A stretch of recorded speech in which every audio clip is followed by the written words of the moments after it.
안녕하세요. 저는 얼마 전 이혼을 하고 다시 돌싱이 된 30대 중반의 평범한 직장인 남성입니다. 아들이라 딸처럼 살갑지도 못하고 늘 속만 썩이던 자식이 결혼 생활마저 잘하지 못하고 이혼을 하게 된 것이 어머니에게는 무척 죄송스럽지만 사실 저는 저의 이혼에 그리 큰 후회는 없습니다.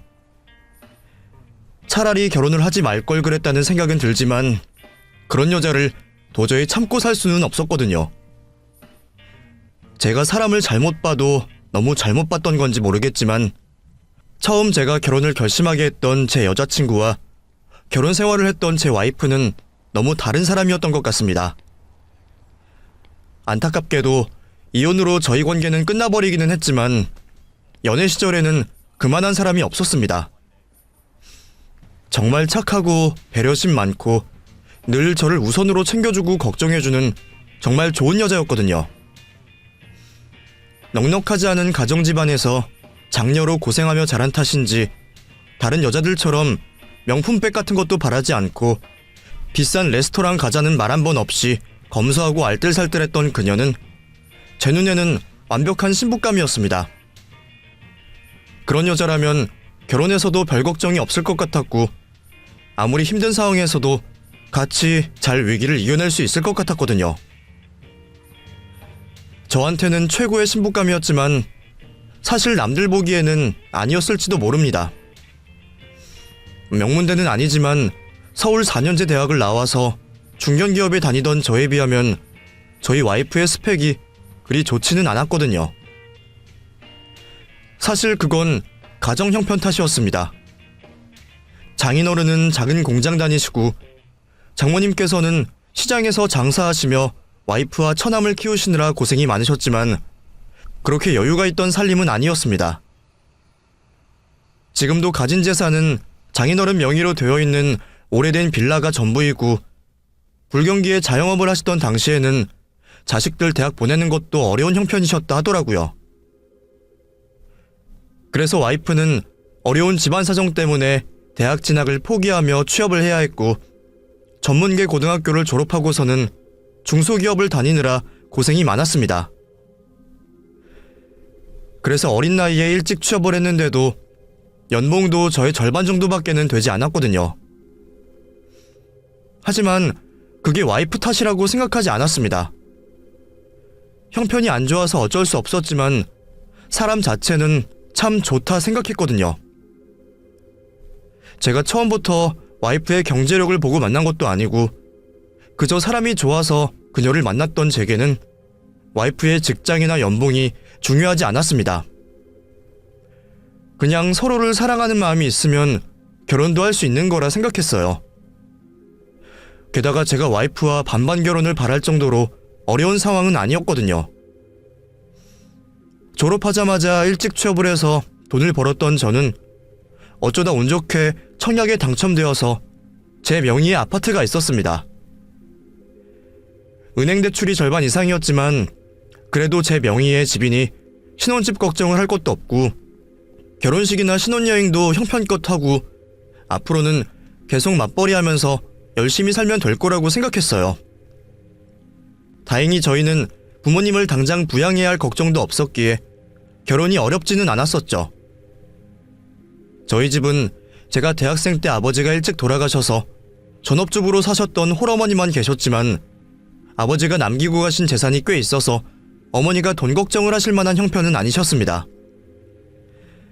다세대 주택에서 사시면서 월세 받아서 생활비를 하셨고 아버지 덕분에 나오던 연금만으로도 생활비는 충분했어요. 그래서 오히려 저희 결혼할 때 어머니가 시세로 2억 정도 되는 시골 땅을 물려주셨었죠. 물론 제가 집이 있고 당장 그 땅을 팔아야 할 형편이 아니라 그냥 두었지만 하나뿐인 자식 결혼하는데 그 정도는 해주실 여력이 있으셨다는 말입니다. 반면 처가집 사정은 그리 여유가 있지는 않았지만 다행히 두 분이 아직 젊으셔서 저희가 당장 부양해야 할 걱정은 없었습니다.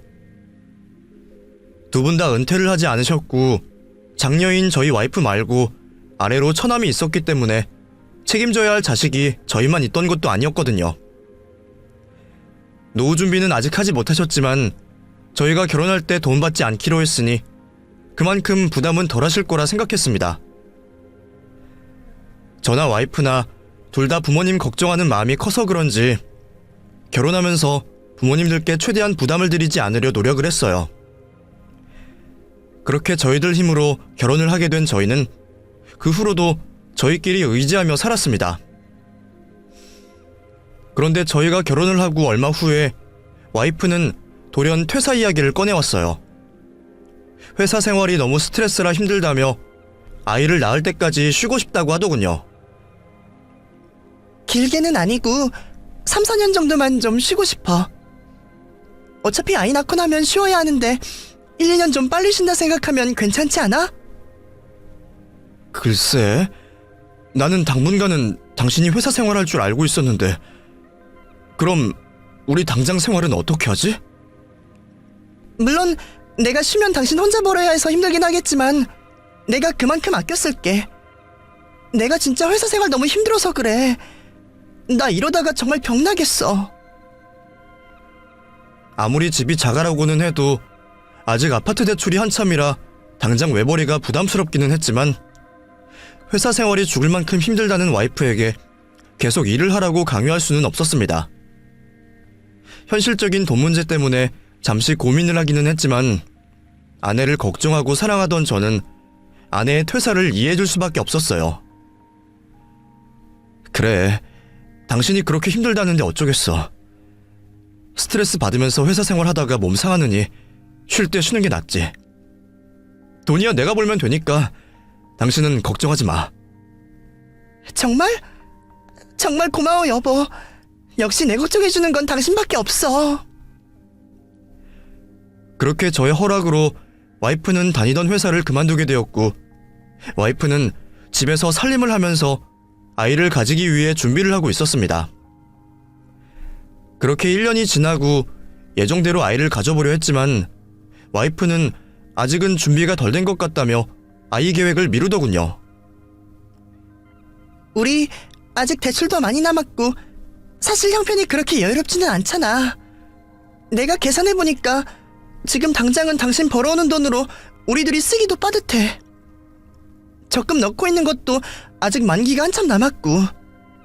그래서 지금 당장 임신하려면 금전적으로 좀 무리일 것 같아서 말이야.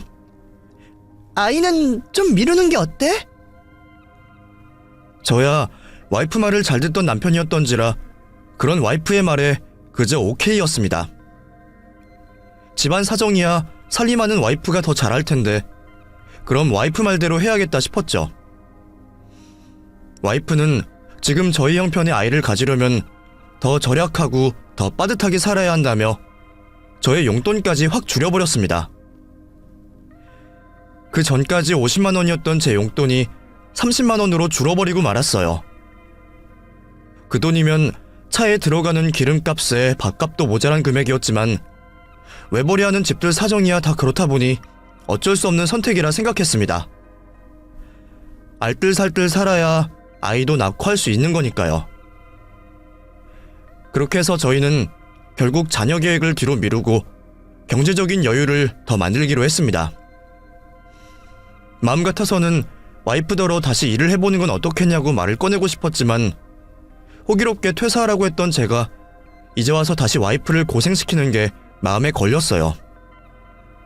가뜩이나 처우도 안 좋고 복지도 없는 회사에서 혼자서 별별 일 다 하고 고생 다 하면서도 쥐꼬리만한 월급 받는다고 한탄하던 아내였는데 이제 와서 다시 그런 일을 하라고 내보내는 게 저도 달갑지 않았거든요.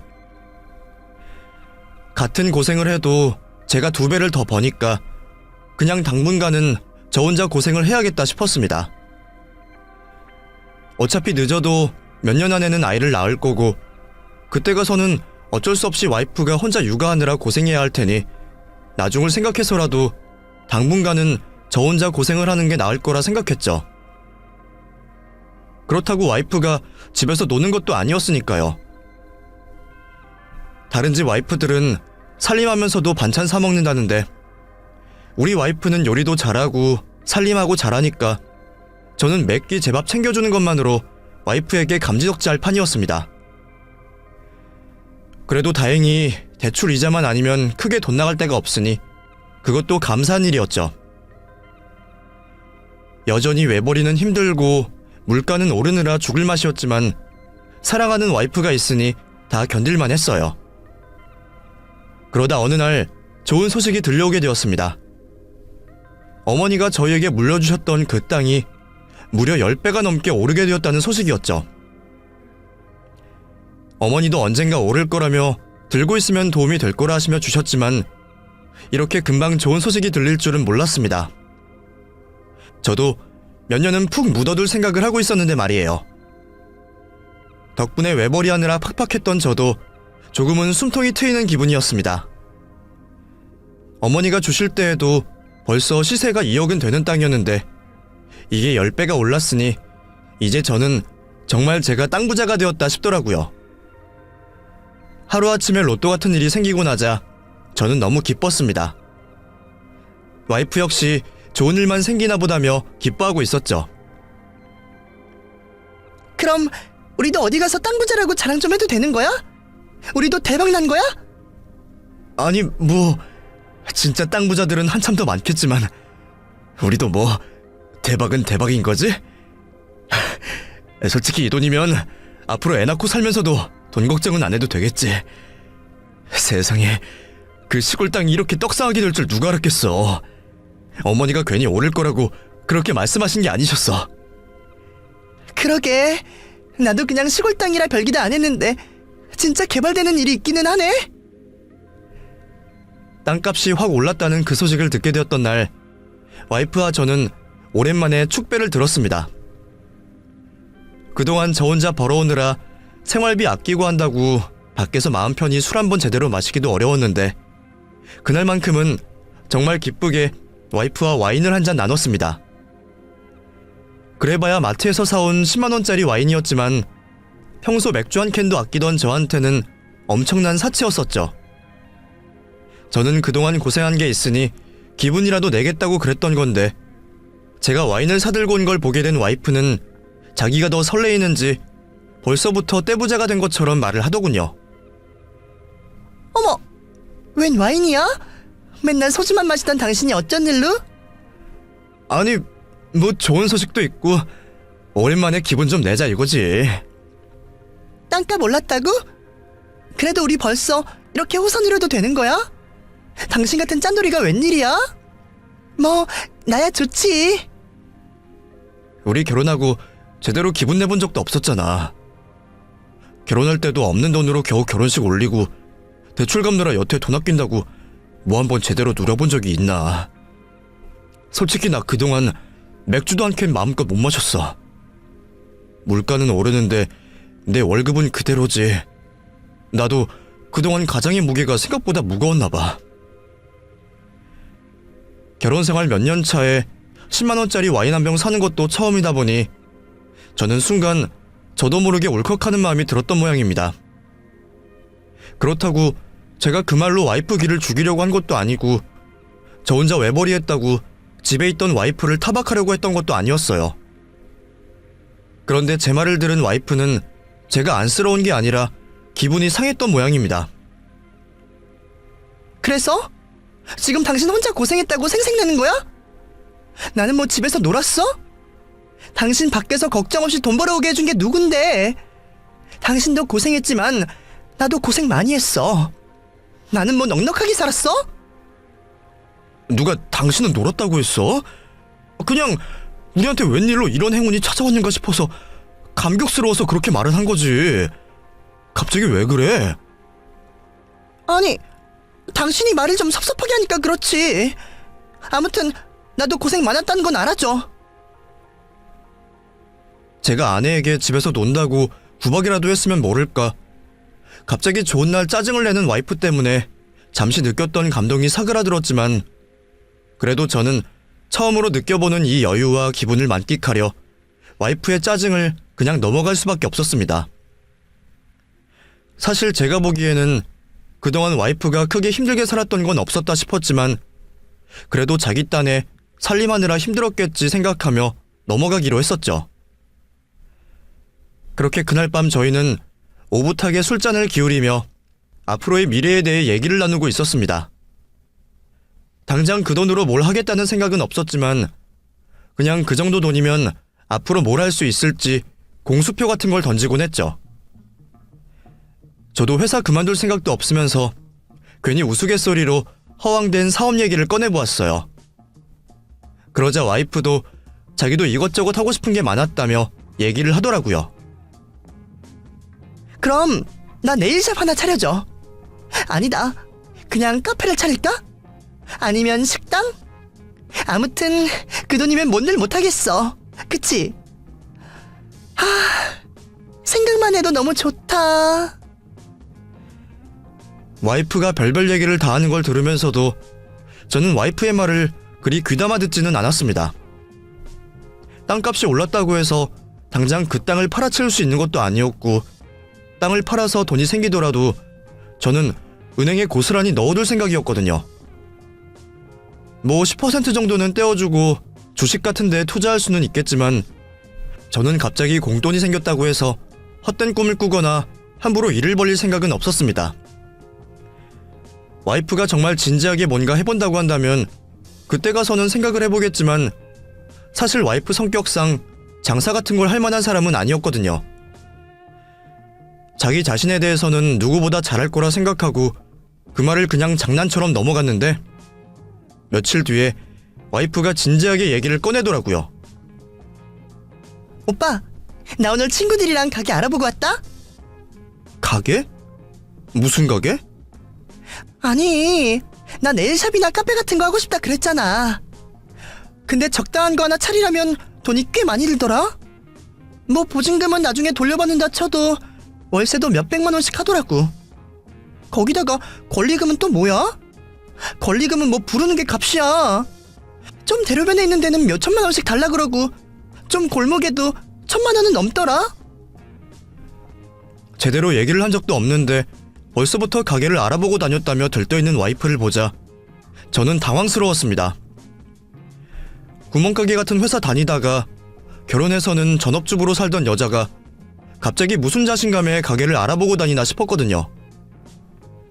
거기다가 네일샵 하던 카페 하던 잠깐이라도 그쪽 분야에 해본 적이라도 있어야 말이죠. 그것도 다 자격증이 필요하고 경력이 있어야 사장을 할 텐데 준비한 건 하나도 없으면서 그냥 무작정 가게부터 알아보고 다니는 게 어이가 없었습니다. 심지어 주변 동네들마다 적절한 보증금이나 월세가 어느 정도인지도 모르고 가게 권리금이라는 게 뭔지도 모르는 사람이 말이죠. 갑자기 가게는 무슨 가게야? 당신 그때 했던 그 말 진심이었어? 그럼 그냥 농담인 줄 알았어? 나 가게 차리고 싶다고 했잖아. 아니, 당신이 뭘 할 줄 아는 게 있다고 가게를 차려. 네일샵 그거 하려면 뭐 배우고 자격증 필요한 거 아니야? 당신 그림도 그릴 줄 모르는데 그 작은 손톱에 뭘 바를 수는 있어? 당신 똥손인 거 사람들이 다 아는데 무슨 네일샵이야. 그거 다 배우면 하는 거야. 나 다니는 네일샵 원장님도 자기 진짜 손재주 하나도 없었는데 다 배워서 했다고 그랬어. 그리고 그림 그리는 것보다야 손톱 바르는 게 쉽지. 무슨 그런 걱정을 해? 뭐 안 되면 카페 차리면 되지. 카페는 쉽잖아. 카페는 뭐가 쉬워. 당신 회사 다닐 때 손님들한테 믹스커피 타는 것도 싫어했잖아. 아니면 카페 아르바이트라도 한번 해봤어? 그거랑 이거랑 같아? 비교할 걸 비교해야지. 내가 돈 받고 하는 것도 싫다고 할까봐? 나 원래 옛날에 꿈이 바리스타였어. 이건 진짜 학원 몇 달만 배우면 금방 할 수 있어. 그럼 당신은 지금 뭘 제대로 배우지도 않고 생각도 안 해보고 덥석 가게부터 알아보려 다닌 거야? 아니, 나도 당장 뭐 할지 모르겠으니까 자리라도 보러 다니는 거지. 그러다 보면 좋은 기회가 올 수도 있잖아? 앞으로 돈 걱정할 일도 없는데 뭐 어때? 저는 정말 거액의 로또라도 된 것처럼 생각 없이 구는 와이프의 행동에 충격을 받았습니다. 가끔 세상 모르고 답답한 소리를 할 때는 있었지만 이 정도로 생각이 없을 줄은 몰랐거든요. 여태 집에서 살림 잘하던 사람이 갑자기 왜 이러는지 저는 알 길이 없었습니다. 사람이 갑자기 큰돈이 생기면 언감생심 딴 생각이 드는 건지 싶었죠. 저는 와이프가 더 다른 생각을 하기 전에 와이프를 진정시켜야겠다 싶었어요. 게다가 정말 준비가 되어 있다면 가게 정도야 차릴 수도 있는 거지만 지금처럼 공돈이 생겨서 흥청망청 쓰겠다는 생각은 초장에 지워야 되겠다 싶었죠. 당신은 우리가 뭐 로또라도 된 줄 아는 거야? 아직 그 땅 팔리지도 않았어. 근데 뭐 벌써부터 가게를 알아보고 다닌다고 그래? 갑자기 웬 헛바람이 들어서 이러는 거야? 헛바람이라니? 나도 기회되면 항상 내 가게 차리고 싶었다니까? 기회는 준비된 사람한테 찾아오는 거지. 그런데 당신은 아직 아무 준비도 안 되어 있잖아. 그동안 집안 살림 잘하고 잘 지내더니 갑자기 왜 그래? 그럼 당신은 내가 평생 집에서 살림만 하고 살았으면 좋겠어? 나도 내 일 하고 싶다고. 나도 당신이 벌어오는 돈으로 눈치 보면서 쓰는 것도 지긋지긋해. 제 말에 지긋지긋하다며 화를 내는 와이프의 대꾸에 저는 황당할 수밖에 없었습니다. 그동안 쥐꼬리만한 월급 받아온다고 괜히 눈칫밥 먹었던 게 누군데 저보다 용돈도 많이 쓰는 사람이 대체 무슨 제 눈치를 봤다는 건가 싶더라고요. 전업주부라도 돈 쓸 곳은 있을 거라 생각해서 괜히 제 눈치 보지 말고 쓰라고 전업주부 하는 사람한테 용돈 쥐어주고 저는 그 반도 안 되는 돈 가지고 커피 한 잔 아껴가며 지냈는데 말이죠. 고생을 했으면 같이 했을 것이고 눈치를 봤어도 서로 봤어야 하는 건데 저번부터 자꾸 자기 고생한 말만 하는 와이프가 섭섭했습니다. 그동안 돈 가지고 바가지 긁고 싶지 않아서 생활비 빵꾸난 걸 보고도 별말 안 했었고 부부 사이에 돈 때문에 싸우기 싫어서 와이프가 사고 싶다는 건 웬만한 건 다 사게 해줬는데도 저는 결국 돈도 못 벌어오고 와이프 눈치나 주는 남편 취급을 받아야 했습니다. 오히려 돈이 생기고 싸우게 된 이 상황이 저는 참 난감하기만 했습니다. 그리고 그 와중에 누구 덕에 그 돈이 생긴 건지도 모르는 건지 그 비싼 땅 물려주신 저희 어머니 얘기는 한마디도 꺼내지 않는 와이프가 실망스러웠습니다. 사람이 돈 앞에서 본심이 드러난다더니 정말 이게 와이프의 본심일까 싶더군요. 당신 진짜 너무한다. 내가 그동안 뭘 그렇게 못했어? 당신이 부러워하는 그 잘난 집 남편들처럼 연봉 몇 억씩은 못 되었지만 나 정말 열심히 살아서 돈 벌어왔어. 괜히 나이만 먹고 연차만 쌓인 고인물 소리 듣기 싫어서 노는 시간에도 공부하고 노력하고 위에서 까이고 밑에서 치여도 집에서는 불평 한마디 안 하고 지냈다. 근데 당신은 그동안 당신 혼자 고생한 거밖에 기억이 안 나. 우리 같이 고생했으면 같이 행복할 생각을 해야지. 어떻게 당신 생각만 하고 있어? 그리고 당신은 며칠 동안 가게 알아보러 다니는 와중에 우리 어머니 생각은 안 들디? 감사하다는 전화는 했어? 뭐? 그렇다고 지금 당장 땅을 판 것도 아닌데 감사 전화를 왜 해? 땅값이야 떨어질 수도 있는 거지. 어머니가 땅값 올린 것도 아닌데 벌써부터 그럴 필요 있어? 그래도 그런 궁리할 시간에 감사 표시 정도는 해야지. 그럼 나중에 땅 팔면 뭐 해드릴 생각이었는데? 돈 생기면 어머니한테 뭐라도 해드리자고? 왜? 뭐 해드리기 싫어? 뭐 대단한 걸 해드리지는 못해도 용돈 정도는 드릴 수 있잖아. 사실 이 얘기는 천천히 하려고 그랬는데 말 나온 김에 할게. 그동안 우리 어머니한테 받기만 했으니까 이제라도 어머니한테 용돈 100만 원씩 드리자. 사실 그 생각은 전부터 쭉 하고 있었던 생각이었습니다. 여태까지야 아파트 대출 갚는다 뭐한다 하면서 돈이 없다는 핑계로 용돈 한번 제대로 못 챙겨드렸지만 이제 무려 20억이 생겼는데 매달 용돈 못 챙겨드릴까 싶더군요. 그것도 어머니 덕에 생긴 돈이니 당연히 그 정도는 해드려야 한다 생각했습니다. 20억을 그대로 은행에 정기예금으로 넣어두어도 이자가 2천만 원 가까이 된다는데 그럼 이자만 따져도 월에 100만 원씩은 어머니에게 드려야 최소한의 도리라고 생각했었죠. 물론 아직 땅도 안 팔았으니 머릿속에만 있던 생각이었지만 얘기를 미리 꺼내게 되었네요. 그 돈 가지고만 있어도 이자로 100만 원씩은 벌어. 그렇게 큰 돈인데 어머니한테 용돈 챙겨드리는 건 당연한 거 아니야? 아니, 그 땅값이 아니더라도 그동안 우리가 어머니한테 받은 걸 생각하면 자식으로 그 정도 도리는 해야지. 도리는 무슨 도리야? 그럼 우리 집에도 그만큼 드릴 거야? 아니, 어머니는 혼자 계시고 우리 집은 엄마 아빠 두 분 다 계시니까 2배로 해야겠네? 그럼 어머니한테 100만 원 드리고 우리 집에는 200씩 드릴 거야? 그렇게 드리고 싶으면 당신이 가게 차려서 번 돈으로 챙겨드리면 되지. 나는 어머니한테 땅 받은 보답하자는 거잖아. 말도 안 되는 소리 하고 있어. 어머니가 그 땅 주실 때 뭐 해달라고 말이나 하셨어? 아니면 계약서라도 쓰셨어? 어머니한테 자식이 당신 말고 누가 또 있는 것도 아니고 어차피 돌아가시면 우리가 받을 땅이잖아. 공짜로 준 땅인데 용돈을 왜 드려? 그거 아니면 양쪽 다 공평하게 드리던가. 아니면 나도 용돈 못 드려. 뭐? 진짜 당신 이럴 거야? 그게 무슨 억지야? 억지는 당신이 먼저 부렸지. 아니면 그 땅 받았을 때 2억 좀 됐으니까 그거에 대해서 감사 표시나 하던가. 2억짜리 받고 20억이 된 게 어머니 덕도 아닌데 왜 그렇게까지 해야 해?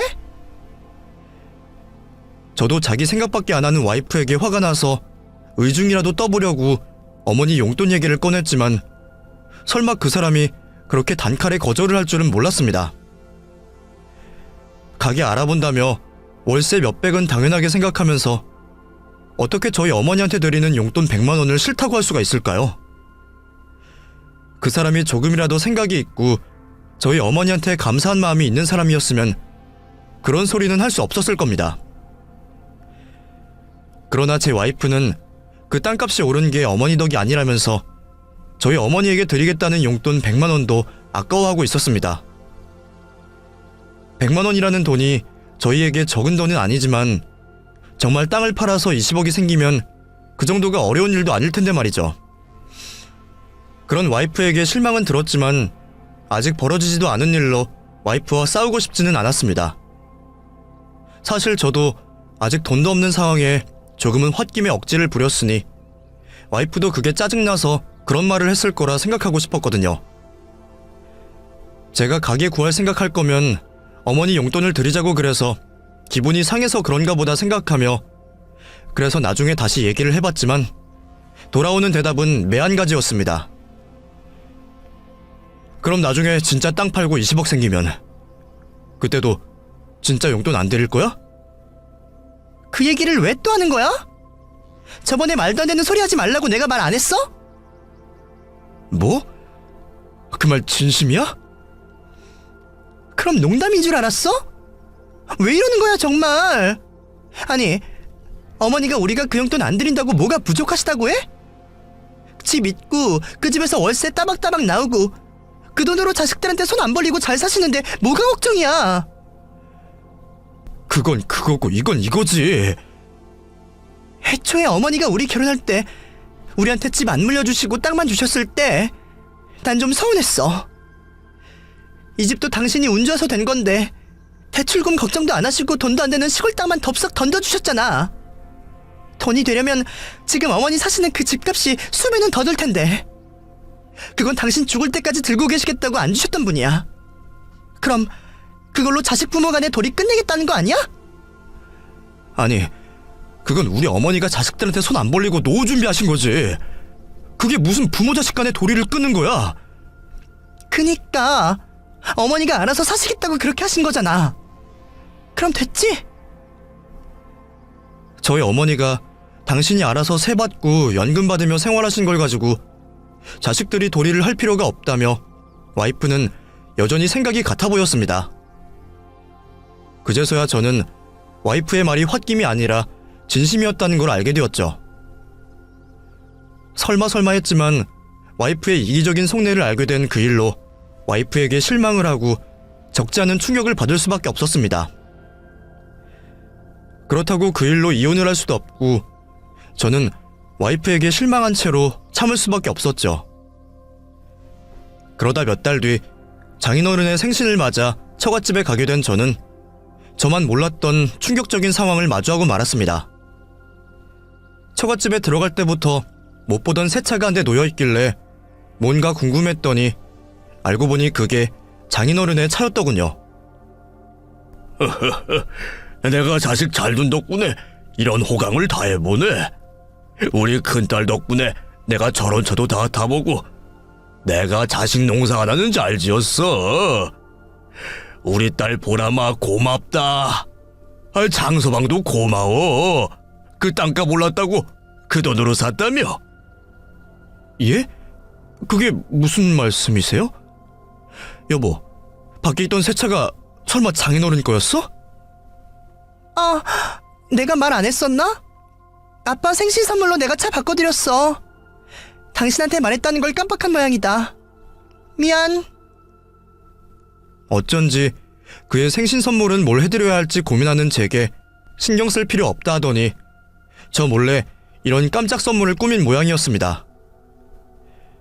남편이랑 상의 하나 없이 장인어른 생신 선물로 수천만 원의 차를 산 와이프의 배짱에 저는 혀를 내두를 수밖에 없었죠.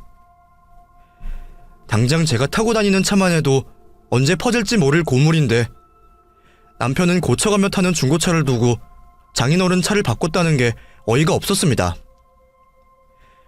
우리 형편에 무슨 수천만 원을 썼나 했더니 그것도 전부 저희 어머니가 물려주셨던 그 땅값 하나 보고 저지른 짓이었더군요.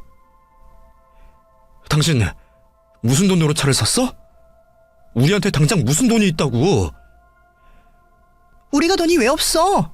20억이 넘게 생기는데. 그 돈에서 몇 천만 원 빼봤자 뭐 크게 달라져? 당신 말대로 은행에 묶어만 놔도 이자가 2천이라며. 당장 팔지도 않은 땅인데 무슨 소리야? 팔면 되지 뭘 그래. 아무튼 우선은 내 카드 긁었어.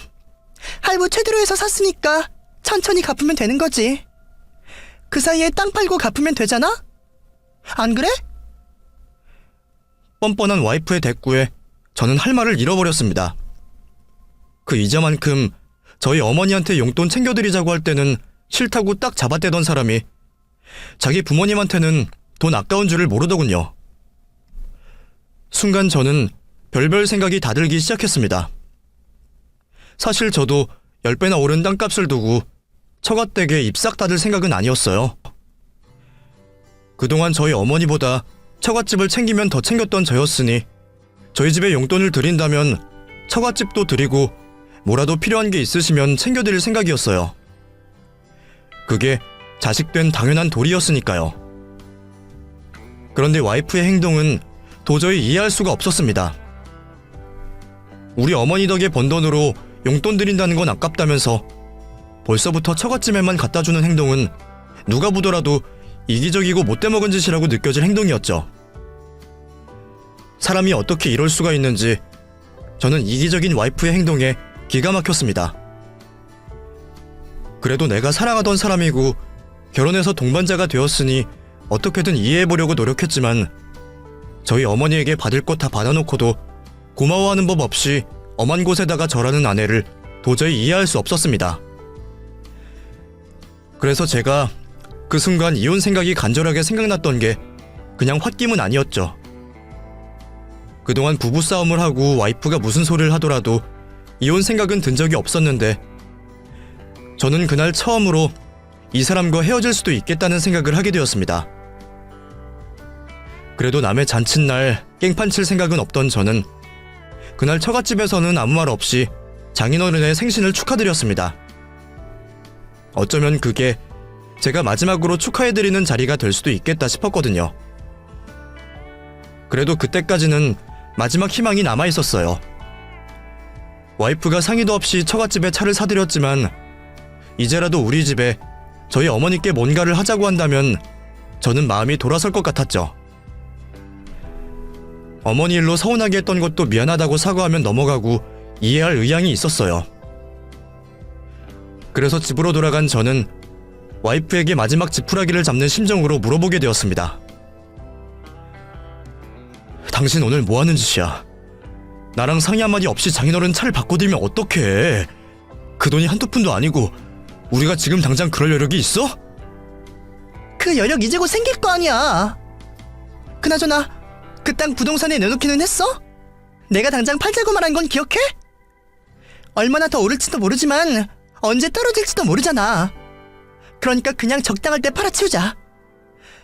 그리고 돈 생기면 바로 카드 할부 갚으면 되지.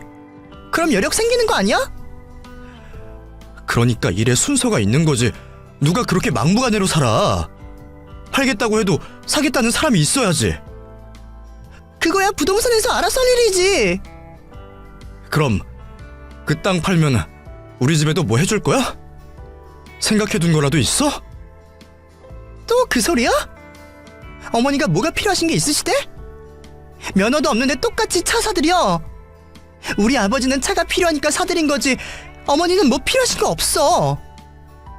없기는 왜 없어? 우리 어머니한테 가서 물어나 봤어? 우리 어머니 지금 쓰는 냉장고 20년도 넘은 거야. TV도 워낙 구형이라 화면이 잘려서 보이신다고 하시고. 그런 얘기 나올 때는 아직 쓸만하다고 말하며 못 들은 척하던 사람이 은퇴한 장인어른 차 바꾸는 건 너무 쉽게 결정하네? 그럼 그거 진짜 다 바꿔드리게? 그게 돈이 더 들겠다. 당신 말대로 우리 아빠는 이제 막 은퇴하셨잖아. 은퇴하시고 가뜩이나 기죽어 계시는 아버지한테 선물 하나 못해? 어머니는 뭐 평생 집에서 살림만 하시다가 돌아가신 아버님 덕분에 그 정도 사시는 건데 뭘 그렇게 바라시는데? 뭐? 당신 지금 말 다 했어? 그럼 당신도 집에서 살림만 하니까 앞으로 뭐 바라면 안 되겠네? 그래? 그래서 내가 나가서 돈 벌겠다고 하잖아. 진짜 사람 벌써부터 스트레스 받게 할 거야? 저는 마지막까지 기대를 걸었지만 제 와이프는 끝까지 저를 실망시키고 말았습니다. 와이프는 저랑 싸우는 게 기분이 상했는지 짐을 싸들고 친정으로 다시 가버렸고 결국 저는 그 순간 이혼 결심을 하고 말았습니다. 저런 여자랑 더 같이 사느니 차라리 평생 혼자 어머니 모시고 사는 게 낫겠다 싶더군요. 제가 여태 믿고 의지했던 여자가 겨우 저것밖에 안 되는 사람이었다는 게 충격이었고 저 여자와 결혼한 제 선택이 너무나 후회스러웠습니다. 그래도 다행인 것은 아직 그 실수를 바로잡을 기회가 남아있다는 것이었죠.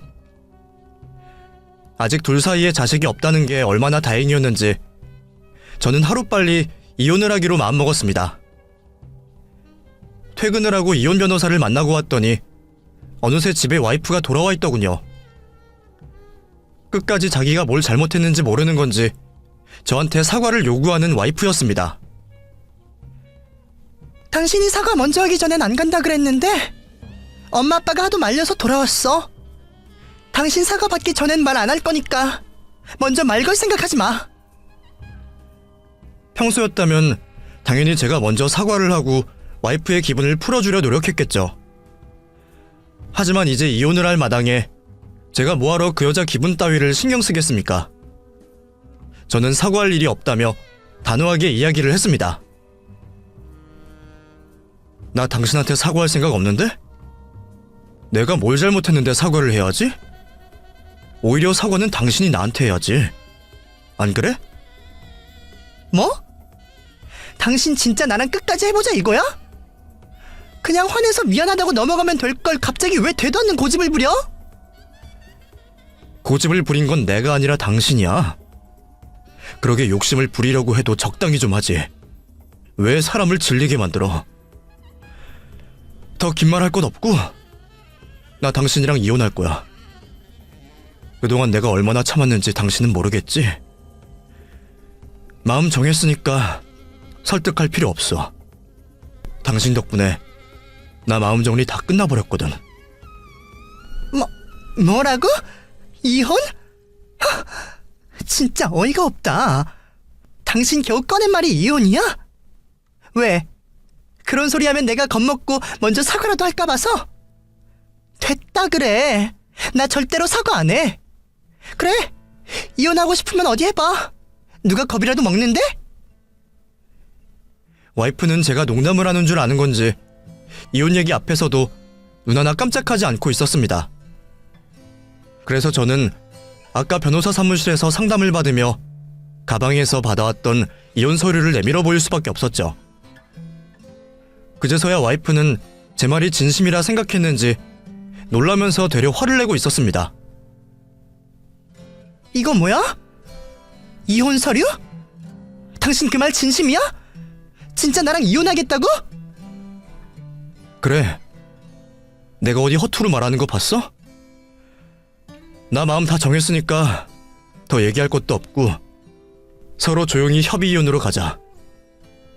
그래야 당신이나 나나 덜 피곤해. 어이가 없다 진짜. 지금 설마 어제 그 일 가지고 이혼하자 그러는 거야? 왜? 내가 어머니 안 챙겼다고 삐졌어? 당신 같은 이기적인 사람이랑 하루도 더 살고 싶지 않아. 이유가 뭐든 알 것 없고 이혼 도장이나 찍을 생각해. 그래, 이혼하자. 그러면 누가 겁이라도 먹을까봐? 나도 당신 같은 쫌생이랑 못 살아. 어차피 돈도 생겼으니 그거 딱 반 갈라서 이혼해. 돈을 왜 갈라? 그 땅이 당신 땅이야? 부부 재산은 다 재산 분할해야 하는 거 몰라?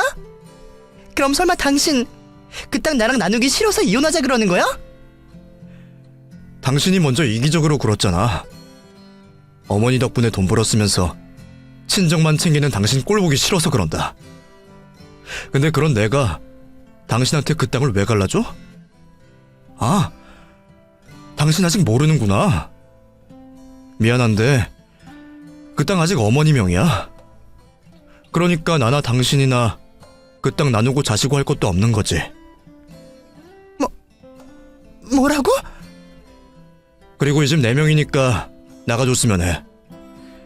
당신 어제 집 나간다고 챙겼던 짐 그대로 챙겨가면 되겠네. 와이프는 진작부터 그 땅이 자기 땅이 된 마냥 설레발을 치고 그날리를 부렸지만 사실 그 땅 명의는 아직 바뀌지도 않았습니다. 어머니가 결혼할 때 저희한테 주신 건 맞지만 당시 저는 상속세 한 푼이 아쉬운 탓에 명의를 바꾸지 않았거든요. 그런 줄도 모르고 자기 몫이라고 욕심부리던 와이프에게는 충격이었을 겁니다. 그제서야 우리가 이혼을 해도 그 돈을 챙기지 못한다는 걸 알게 된 와이프는 뒤늦게 제 바짓가랑이를 붙잡으며 사정을 해왔지만 저는 더 이상 그 이기적이고 못돼먹은 여자의 말을 들어줄 생각이 없었습니다. 여보, 내가 잘못했어. 내가 실수했어. 그렇다고 이혼이라니 그건 너무하잖아. 그러게 왜 괜히 가만히 있는 사람을 건드려. 먼저 실망을 시킨 건 당신이야. 나 한 번만 용서해줘. 나도 돈이 생기니까 욕심이 나서 그랬어.